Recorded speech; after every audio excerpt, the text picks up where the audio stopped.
বাঙালির ছেলে দার্জিলিং যাচ্ছে, একটু মাংকি টুপি না পড়লে হয়? কাঞ্চনজঙ্ঘা ভিউ ওলা এয়ারবিএনবি দেখা যাক সেটা কি হবে। কোইন্সিডেন্টলি দেখো এবছরেও কিন্তু আমি মামুনির সাথে একসাথে জয়মঙ্গলবারের পুজোটা স্টার্ট করলাম। আমাদের packing completely done. Good morning SS family, welcome back to the channel. কালকে এই সময় মোটামুটি আমরা বোলপুর ক্রস করে গেছি। কালকে আমাদের বন্দে ভারত দার্জিলিং যাচ্ছি, খুব এক্সাইটেড লাগছে। আমার তো অনেক দিনেরই ইচ্ছা ছিল দার্জিলিং যাব, সেটা হয়নি। একদিক দিয়ে ভালোই হয়েছে, তোজোর সাথে আমিও প্রথমবার দার্জিলিং যাচ্ছি। তো আজকে সকালবেলা সৌরভকে সেটাই বলছিলাম যে ফাইনালি তাহলে আমাদের যাওয়া হচ্ছে। আমরা এই প্ল্যানটা অনেকদিন আগেই করেছিলাম, বাট হবে কি হবে না, অন্নপ্রাশনের পর তোজো কীরকম থাকে সেটা নিয়ে একটু ডাইসে ছিল ব্যাপারটা। বাট ফাইনালি যাচ্ছি, যে এটা খুব ভালো লাগছে। তবে আমি যেটা বুঝলাম, তোজোর ক্যালেন্ডারটা কিন্তু ঠিকঠাক করে সেট করা নেই, টিউন করতে হবে। কালকে কোথায় 4টায় উঠতে হবে ওকে, ও আজকে ভোর 4টায় উঠে পড়েছে। উঠে পড়ে আমাদেরকেও জাগিয়ে দিয়েছে 4টে থেকে 5:30। আমরা ওর সাথে খেলাধুলা করলাম। না, কালকে অ্যাকচুয়ালি 10:30টার সময় ঘুমিয়ে পড়েছি, তো অবভিয়াসলি 4টের সময় ঘুম ভেঙে যাবে। একটু বেশিক্ষণ জাগিয়ে রাখতে হবে। তুই হাসবি না? হ্যাঁ হাসবি, আরো দুষ্টু করেছিস আজকে। ভোর ভোর আমাদের ঘুম ভাঙিয়ে দিয়েছিস আজকে। আজকে তোজোকে একদম আমরা টাইট দিয়ে রাখবো, দাঁড়াও না। কালকে তো আমাদের জয়মঙ্গলবারের পুজো ছিল, আর কোইন্সিডেন্টলি দেখো এবছরেও কিন্তু আমি মামুনির সাথে একসাথেই জয়মঙ্গলবারের পুজোটা স্টার্ট করলাম। প্রত্যেক বছর হচ্ছে মামুনি বলে, যবে থেকে আমি শুরু করেছি জয়মঙ্গলবারের পুজো। আগের বছর মামুনিরা পুনেতে ছিল, দিদিও ছিল, তো তিনজনে মিলে একসাথে পুজোটা করেছিলাম। কালকে আমি আর মামুনি স্টার্ট করলাম। খুব ভালো হয়েছে, মানে আমি না অতটা দেখে দার্জিলিংয়ের টিকিট বুক করিনি, কিন্তু খুব ভালো হলো যে মঙ্গলবারের পুজোটা হয়ে গেল। ট্রেনে থাকলে বা দার্জিলিংয়ে থাকলে একটু তো অসুবিধা হতোই, আর প্রথম যেহেতু শুরু হচ্ছে না, তো একটুখানি জিনিসটা করে করতেই হয়। তো কালকে আমি কিছু শ্যুটও করিনি, কালকে পুজো টুজো ছিল, তো এইসব করে সকালটা বেরিয়েই গেছে।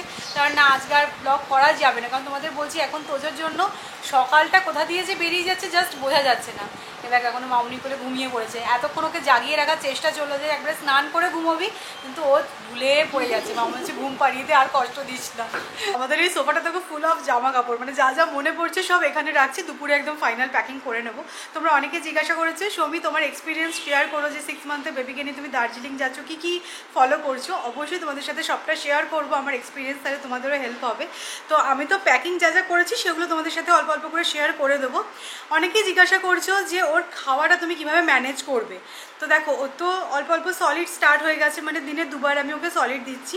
সকালবেলা একটা যে কোনো ফ্রুটস, আর বেলার দিকে মানে ওই 2-2 নাগাদ আমি ওকে কিন্তু রাইস দিচ্ছি, রাইস, ডাল আর একটা ভেজিটেবলস। তো আমি সমস্ত অ্যারেঞ্জমেন্ট কিন্তু করে নিয়ে যাচ্ছি, যাতে ওখানে গিয়েও আমি এটাই মেনটেন করতে পারি। এবার সত্যি বলছি, আমি কিন্তু ট্রাই করেছিলাম। এই যে দেখো, ন্যানপ্রো আমাদের কেনাও আছে, কিনেও ছিলাম যে ঠিক আছে অ্যাটলিস্ট ট্রাভেলের টাইমটা যদি ও খেয়ে নেয়। বাট লাস্ট 3 দিন ধরে আমি ওকে ট্রাই করাচ্ছি দেওয়ার ন্যানপ্রো, বাট ও রিজেক্ট করছে। মানে জাস্ট বটলটা ওর মুখে ধরলে না, মানে এমন একটা মুখটা করছে যেন মানে এটা করলার রস বা এরকম কিছু। সো আমার তো কিছু তো করার নেই, লিটারেলি ও কাজ যে আর জোর করে করে খাওয়াবো সেটা আমি খুব একটা প্রেফার করি না। তো আমার পিছনে যে ডক্টর জিজ্ঞাসা করলাম যে কীভাবে ইন্ট্রোডিউস করবো বলো, তো দাদা বললো আস্তে আস্তে ওর মিল্ক কনজামশন কমেই যাবে, তো একটু বানানা দিয়ে পেটটা ভর্তি থাকবে। এতদিন যখন ব্রেস্ট ফিড করিয়েছিস তাহলে কেন আর ফর্মুলা মিল্ক স্টার্ট করবি। তো আমারও ব্যাপারটা লজিক্যাল মনে হলো যে না, দরকার নেই। আর দেখো সত্যি বলছি, যদি আমি ওকে ঠিকঠাকভাবে ফিড না করে আমারও কোথাও গিয়ে প্রবলেম হয়। তো আমি একটা জোগাড় করেছি, সেটা হচ্ছে এই নার্সিং কভার একটা নিয়ে নিয়েছি। তো এটা পরে না আমি তোজোকে একবার ফিডও করিয়েছি, খুব কনভিনিয়েন্ট। তো ওইরকমভাবেই ম্যানেজ করবো। গাড়ির ড্রাইভার দাদাকে বলবো একটু সাইডে গাড়িটা রাখো, বাচ্চাকে ফিড করবো, কিছু তো করার নেই। তো এভাবেই ম্যানেজ হয়ে যাবে। বেড়াতে যাওয়ার আগে টুকটাক একটু কেনাকাটা তো থাকেই, যেমন ধরো হ্যান্ড ওয়াশ, স্যানিটাইজার, এগুলো। আরও কিছু কেনাকাটা করার আছে, যেখানে এসেছি বড়নগর বাজার। আমার কন্ট্যাক্ট লেন্সটাও না গন্ডগোল করছে, আমি লোকাল স্টোরেই অর্ডার করেছিলাম। লেন্স কার্ড থেকে আমি নিয়ে থাকি, বাট লেন্স কার্ডে ডেলিভার করতে করতে বেশ কিছুদিন সময় নিয়ে নিচ্ছি। লেন্স কার্ড থেকে তো এবার আর হবে না, দার্জিলিং যাওয়ার আগে লেন্সটা ঠিক করিয়ে নেবো। দেখি হয়েছে কি না কন্ট্যাক্ট লেন্স।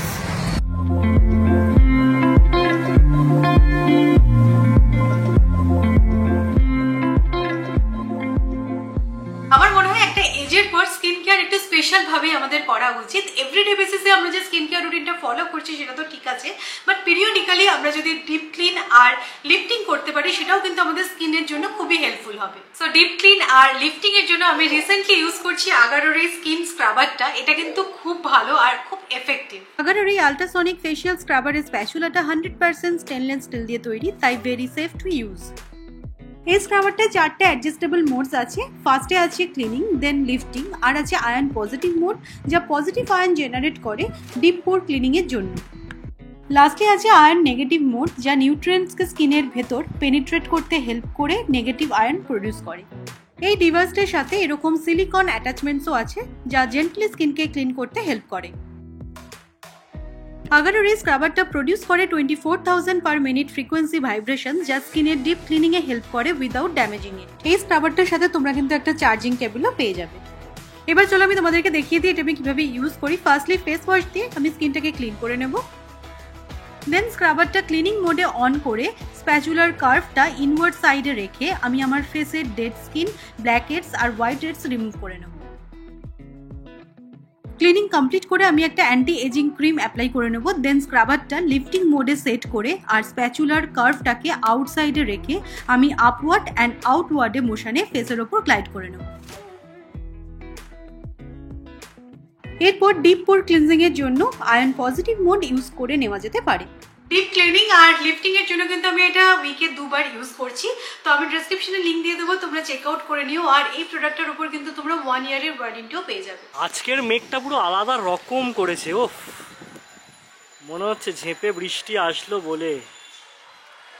এবারে ঘুরতে যাওয়ার জন্য তোজবাবুর মার্কেট পুরো গরম, মানে মোজা থেকে শুরু করে মাঙ্কি টুপি সব নতুন, মানে একদম ব্র্যান্ড নিউ। না আমি ইনসিস্ট করেছিলাম এই মাঙ্কি টুপিটা নেওয়ার জন্য, বাঙালির ছেলে দার্জিলিং যাচ্ছে, একটু মাঙ্কি টুপি না পরলে হয়? পরে দেখবে বড় হয়ে বলবে মা তুমি সব জায়গায় আমায় মাঙ্কি টুপি পরিয়েছিলে। আর এই টুপিটা দেখতে এত ভালো না, মানে এটা কিন্তু উলেন্সের নয়, এটা কিন্তু কটনেরই, বাট কাজ দেবে, কেননা কান ঢাকাটা খুব ইম্পর্টেন্ট ওখানে। আমার বিশ্বাস করো এটার একদম ইচ্ছে ছিল না। আমি একটা অন্য টুপিও অর্ডার করেছিলাম, বাট আনফরচুনেটলি সেটা একটু বড় হয়েছে। মানে তোজো মাঙ্কি টুপি পরেই ঘুরবে দার্জিলিং মেলে গো। তো তোমাদেরকে দেখাই এই জ্যাকেটটা, শুধু দেখো এত কিউট না যে কি বলবো, মানে রেইনবো কালার। আমার বললে একটুখানি কালারফুল দিলেই ভালো লাগবে, তো এরকম একটা জ্যাকেট আনিয়েছি। মানে আমার কোনো আইডিয়াই ছিল না বাচ্চাদের এরকম পাফ জ্যাকেট যে পাওয়া যায়। হ্যাঁ কি সুন্দর দেখতে। এইটা নিয়েছি, আর একটা রেড কালারের এরকম জ্যাকেট নেওয়া হয়েছে। এই যে সাইজগুলো দেখো। আর এইটা দেখো, এটা জিন্স দিয়ে পরবে বলে এরকম একটা ইয়েলো কালারের নিয়েছি। সোয়েট শার্ট আবার মানে বড় সড়ো ব্যাপার, sweat shirt, hoodie, puffed jacket, মানে কেউ বলবে না যে এটা বাচ্চার শপিং হয়েছে। এই দেখো আমি কিন্তু ছেলের জন্য এই টুপিটাই আনিয়েছিলাম, বাট এটা আনফরচুনেটলি বড় হয়েছে। আমি এটা ক্যাপচার করে রাখছি, বড় হয়ে যখন বলবে দার্জিলিং এর সব ছবিতে কেন মাঙ্কি টুপি পরা, তখন আমি আঙুলটা বাবার দিকে করে দিতে পারবো। আচ্ছা আচ্ছা ঠিক আছে, রেকর্ড এটা এডিট করে বাদ দিয়ে দেবো আমি। এটা না মানে দেখতে ভীষণ সুন্দর ছিল, হ্যাঁ বেশ ক্যাপ স্টাইলে ছিল। হ্যাঁ উলেন টুপি, ঠিক আছে কিছু করার নেই, এটাকে রিটার্ন করতে হবে। না শুধু তাই না, আরো দু একটা জামা, যেটা আমি কেস খেয়েছি সেটা হচ্ছে, আমি বললাম না একদম 11th আওয়ারেই আমি অর্ডার করেছি। কালকে এইগুলো এমন সময় এসেছে, সেই সময় গিয়েও আর কেনা পসিবল ছিল না। বাট এই দেখো ফুল স্লিভস যে রম্পারগুলো আছে না বাড়িতে টাড়িতে পরবে বলে, তো সেইগুলো এত বড় হয়েছে যেগুলোকে রিটার্ন করতে হবে। আমি এগুলো 6 to 9 মান্থসের এনেছি, আর 6 মাস চলছে, কেন আর 3 থেকে 6 দেবো, 6 থেকে 9 নি দিয়ে বিশাল বড় হয়ে গেছে। মানে এগুলোকে তো রিটার্ন করতেই হবে, বাট রিটার্ন করাটা কোনো প্রবলেমেটিক ব্যাপার না। প্রবলেমেটিক ব্যাপার হচ্ছে কি এটা একটা পাওয়া। হ্যাঁ দেখি এখানে একটা ফার্স্ট ক্রাইয়ের দোকান আছে, আজকে সন্ধ্যেবেলা যাবো, গিয়ে এইগুলোকে রিটার্ন করে দেবো। ফ্রেশ যদি পাই নিয়ে আসবো, কারণ ওর না ফুল স্লিভস কিচ্ছু নেই। কলকাতায় গরমের জন্য আমি সবই হাফ স্লিভস রম্পারই নিয়েছিলাম, তো ফুল স্লিভস রম্পার দুটো নিয়ে নেবো। আজকেও জানো আমাদের লাঞ্চ করতে করতে অনেকটা লেট হয়ে গেল, 2:45 বেজে গেছে। যদিও মামুনিদের খাওয়া হয়ে গেছে, মামুনি ওপরে গিয়ে বসলো তোজোর কাছে। তো আজকে মেনুতে আছে ভাত, আলু সেদ্ধ, পেঁয়াজ আলু পোস্ত। আচ্ছা লাস্ট দিনকে তোমাদেরকে দেখিয়েছিলাম হাঁসের ডিম ভেঙে তরকারি, তো রেসিপিটা তোমরা অনেকেই চেয়েছো। তো দেখি পুনেতে গিয়ে তোমাদের সাথে শেয়ার করে দেবো। এখানে সকালটা বলছি না কোথা দিয়ে যে বেরিয়ে যায় বোঝাই যায় না। তো তার সাথে আছে টকের ডাল। তো মামুনি আজকে মুসুর ডাল দিয়ে টকের ডাল করেছে। জেনারেলি মুগের ডাল দিয়ে বাড়িতে মানে টকের ডাল হয়, আমি পুরো গুলিয়ে ফেলছি মুসুর ডাল মুগের ডাল। তো যাই মুসুর ডাল দিয়ে টকের ডাল হয়েছে, আর তার সাথে হয়েছে মাছের ঝাল। আমি আর সৌরভ খেলেই হয়ে যাবে। চলো খেয়ে নি, আমার গোছানো বাকি আছে। পেটে ছোঁচোয় ডন মারছে এবার। কালকে আমাদের সাথে একটা ছোটোখাটো স্ক্যাম হয়ে গেছে। ছোটোখাটো হয়েছে কি বড় হয়েছে সেটার এক্সটেন্টটা এখনো পুরোপুরি জানি না, দার্জিলিং পৌঁছলেই বুঝতে পারবো। অ্যাকচুয়ালি কী হয়েছে তোমাদেরকে বলি। যেহেতু তোজো এখন আমাদের সাথে যাচ্ছে আর তোজো সলিড স্টার্ট হয়ে গেছে, সেই কারণে হোটেলে থাকাটা একটু ডিফিকাল্ট, কারণ ওখানে তো আর কুকিংয়ের অপশন থাকবে না।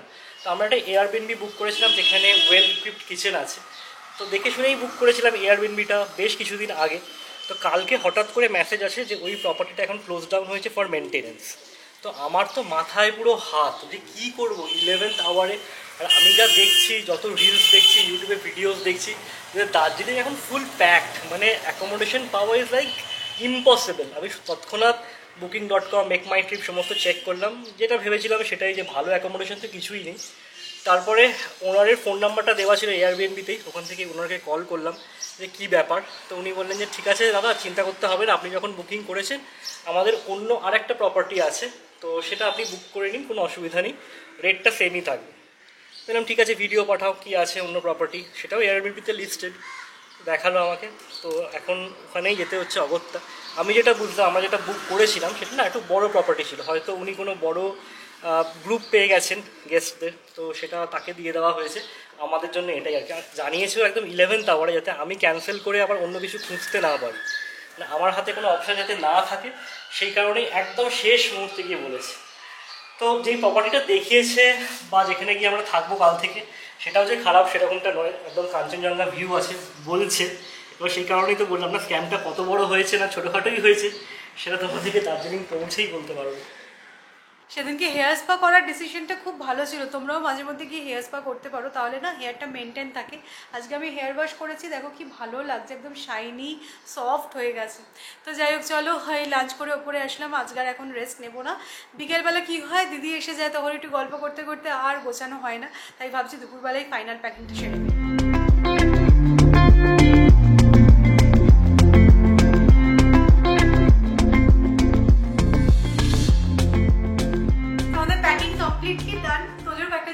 বাকি আছে সেগুলো নিয়ে নেবো। আর এখানে দেখো আমি চাল আর ডালও নিয়ে নিয়েছি। মানে ঘুরতে যাওয়ার জন্য এনার্জি লেভেলটাই আলাদা। তোজোকে নিচে পাঠিয়ে দিচ্ছি যে তুই বাবা ঘুমা, আমরা এখানে কাজ করে দিচ্ছি, আমাদের রেস্টের কোনো প্রয়োজন নেই। কালকে সকাল সকাল আমাদের 4টের সময় বেরোতে হবে, তাই আজকে পুরো প্যাকিং করতে হবে। আর আমরা তো এবারে এয়ারবিএনবিতে থাকছি, কাঞ্চনজঙ্ঘা ভিউ ওলা এয়ারবিএনবি, দেখা যাক সেটা কি হবে। ওখানে গেলেই বুঝতে পারবো। আমি তো সবসময় ভিউ ভিউ করি, এবার দেখবে আমার ভিউতে হবে কাঞ্চনজঙ্ঘা। দার্জিলিং এ শুনছি নাকি ওয়েদার খুব বাজে। আমরা যাবো যখন ফু দিয়ে সমস্ত মেঘ উড়িয়ে দেবো। আমি তোকে বলছি, তোর যদি লাগ ভালো থাকে তাহলেই ওয়েদারটা ভালো পাবো। সব ওর ওপর চালিয়ে দিচ্ছে নাকি? ওর ওপর চালিয়ে দিচ্ছি। তো মাদেরকে বলে দিয়েছি কিছু সবজি টবজি মা নিয়ে আসবে, কারণ মাদের না খুব বেশি লাগেজ হচ্ছে না, তাই মাদের কিছু আউটসোর্স করেছি, ডাইপার টাইপার মাদের ওখানে অর্ডার দিয়ে দিয়েছি, মারা ওগুলো নিয়ে আসবে। কারণ আমাদের পুরো প্যাকড, কারণ আমি না প্রেশার কুকারও নিয়ে যাচ্ছি, ছোট্ট একটা প্রেশার কুকার কিনলাম, যে ওটা নিয়ে যাবো, তাহলে না ইজি হবে আর একদম নরম হয়ে যায়, প্রেশার কুকারে কুক করলে খাওয়ানো ইজি। তো যাই হোক, চলো হয়ে গেছে, ডান ডান। কি জোরে বৃষ্টি হলো, এখন দেখো পুরো একদম আকাশ ক্লিয়ার হয়ে গিয়ে রোদও উঠে গেছে। তো যাই হোক, আমি মরশুমের প্রথম লিচু খাচ্ছি। লিচু আমার খুব ফেভারিট। আর সৌরভ বলছে এখান থেকে লিচু খেয়ে নাও, পুনেতে খুব দাম। হ্যাঁ আমি দেখেছিলাম, আমার 1 কিলো লিচু বলেছিল 600 টাকা।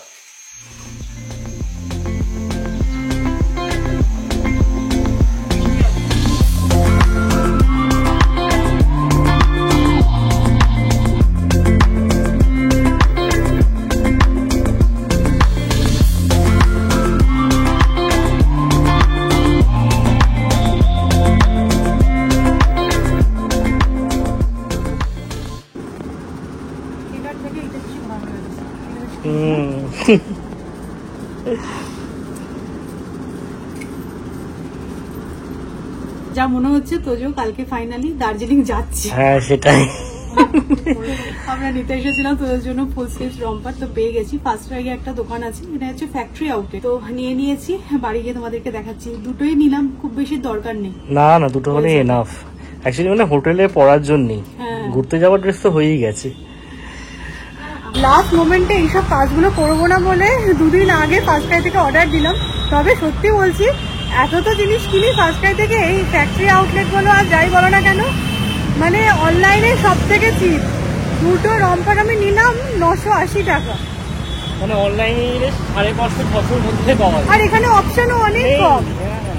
যাই হোক, অগত্যা কিছু করার নেই, কালকে ট্রেন, আজকে দুটো রম্পার নিতে হলো বলে নিলাম। তো মামনিকে বললাম দাঁড়াও, 8 ঘন্টার মধ্যে ফিরবো, তোমরা চা খেও না। ঠিক আছে, চলো হয়ে গেছে। কলকাতায় আমি দেখেছি এই সন্ধ্যেবেলার টাইমটায় পার্টিকুলারলি মনটা ভীষণ খাই করে, পেটে খিদে না থাকলেও মনটা চায় জানো। তো বেরিয়েছি যখন, ভাবলাম খাওয়ার জন্য মিও আমারও থেকে কিছু একটু নোনটা নিয়ে যাওয়া যাক, চা দিয়ে খাওয়া যাবে। সত্যি যাচ্ছিলাম।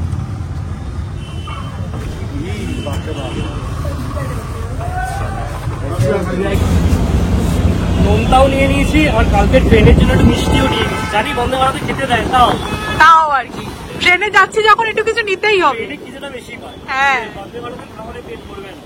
চলো।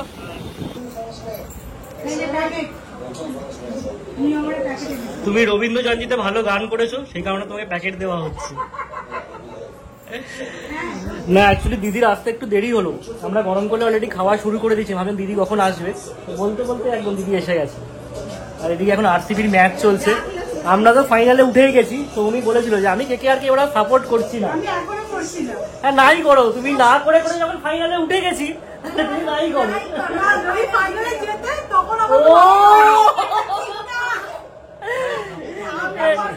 বাবা বলছে এরকম সাপোর্টের দরকার নেই। হ্যাঁ হবে না হবে না। তো জো একটু হেসে দে, এখন আবার হাসির সাথে জিভ বার করে, একটু হেসে দাও। সবাই নইলে আবার বলবে তো যে একটু হাসলো না তো কই আমাদের দিকে তাকিয়ে, তখন কি হবে, সবাই কমপ্লেন করবে। তো একটু হেসে দাও, ভাও করে হেসে দাও, একটু হা হা করে হেসে দিই নাকি। তো এই যে দেখো তোর জন্য এই দুটো রম্পার নেওয়া হয়েছে, এটা বেশ সুন্দর দেখতে হয়েছে। মামুনিরা বললে এইটা বেশি ভালো দেখতে হয়েছে। তবে দুটো একটু ব্লু ঘেঁষা হয়ে গেল, তাই না? অপশন ছিল না কিছুই, খুব যে পছন্দ হয়েছিল সেগুলো নয়, অন্যরকম আরো কিছু প্রিন্ট থাকলে ভালোই লাগতো, বাট ঠিক আছে, কিছু করার নেই, আমাদের হাতের বাইরে চলে গেছিল ব্যাপারটা। তো আজকে তো আর এগুলোকে ওয়াশ করা যাবে না, কালকে দার্জিলিং এ গিয়ে এগুলো ওয়াশ করিয়ে তারপরে পরাবো, ততদিনে আবার আমাদের ফেরত আসার সময় হয়ে যাবে। ডিনার করে একেবারে উপরে চলে আসলাম, বেজেছে সবে 10টা। জেনারেলি এত তাড়াতাড়ি আমরা ডিনার করি না, মামুনিরা তো এখন খেলোই না, বললো এখনো পেটটা ভার, একটু পরেই খাবো। তো আমাদের লাস্ট মিনিট প্যাকিং আছে, সেটা সারবো, তারপরে এই ভিডিওটা এডিট করবো। মাদেরকে কল করেছিলাম, মারাও তো খুব এক্সাইটেড, আর মাদেরও পুরো একদম প্যাকিং ট্যাকিং কমপ্লিট। বললো আজকে আমরাও তাড়াতাড়ি খেয়ে শুয়ে যাবো। আমার তো তাড়াতাড়ি শোয়া হবে না, কারণ তোজো আছে, সব কিছু করে শুতে শুতে হয়তো 1টা, আর 3টের সময় অ্যালার্ম দিয়ে রাখবো। 3টের সময় উঠতেই হবে, কারণ না তোজোর খাবার তৈরি করতে হবে আর তারপর বেরোবো। তো চলো আজকের মতো ব্লগটা এখানেই এন্ড করছি। কাল থেকে তো ইন্টারেস্টিং ব্লগ তোমরা দেখতে চলেছো, দার্জিলিং ব্লগ। তো অবশ্যই চ্যানেলটাকে সাবস্ক্রাইব করো যদি ভিডিওটা ভালো লাগে, আর লাইক করো, শেয়ার করো। কালকে দেখা হচ্ছে, ততক্ষণের জন্য টাটা, গুড নাইট।